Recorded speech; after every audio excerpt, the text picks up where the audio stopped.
です。みんなあんな感じ。それはちょっと南の方。南の方。そういう傾向はある。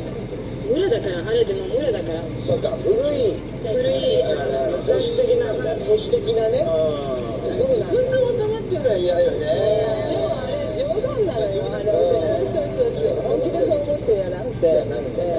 私のパパももしなんかトマトソースパスタ出るだと私のママ見て、他のソース作らないの可愛い感じに来たでママ言うけどやっぱ作る。やっぱ作る。亭主関白的なね。日本も昔はちょっとね昔はそういうとこありましたからね。ねえ。絶対かみさんにその文句だろ。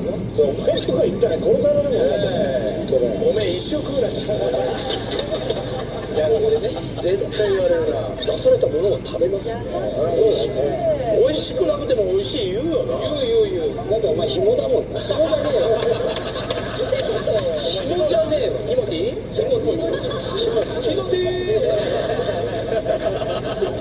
さあ、南イタリアアマルフィの日本人妻ユミさんなんですけども、ご主人のおかげでさらに大変な日々を送っているそうです。アマルフィに嫁いだ日本人妻のお宅に朝からお邪魔します。ご主人まだ寝てますね。ユミさんは朝早くからコーヒーを入れてます。そうですよ、朝くらいゆっくりコーヒー飲んじゃいましょう。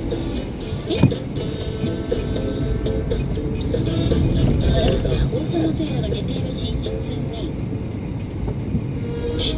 毎朝モーニングコーヒーをベッドに届けてるんですか。なんでしょう、この当たり前みたいな態度。ありがとうぐらいはって本物の王様だって今時そんなに優雅じゃないと思いますよ。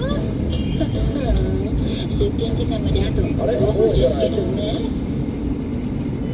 身だしなみが大事なホテルマン、5分で家を出られるわけがありません。観察してみましょう。さっきまでだらーっとコーヒー飲んでたご主人がいきなりテキパキ1分経過。着るものは毎朝ユミさんが用意してくれてたものをそのまま着るという保育園児のような状態ながら、おーっともうネクタイも締め終わります。でも準備は着替えだけじゃありませんから。まだ顔洗って歯磨いて朝ごはん、あれご主人ババンババンバンバン歯磨けよ、起きて4分で出勤。ユミさんいつもこう？行ってきますわ。そうです。歯磨きもなしで？なしです。たまにコーヒーをかけたくなるんですけどね。旦那が非常にせっかちなんです。ご主人はせっかちすぎるってどういうこと？午後1時。これ東菅野1丁目です。家ではケン君が一人生ハムをつまみ食い。ちょっと生ハムをこんな贅沢な食べ方をするなんて王様の素質ありですよね。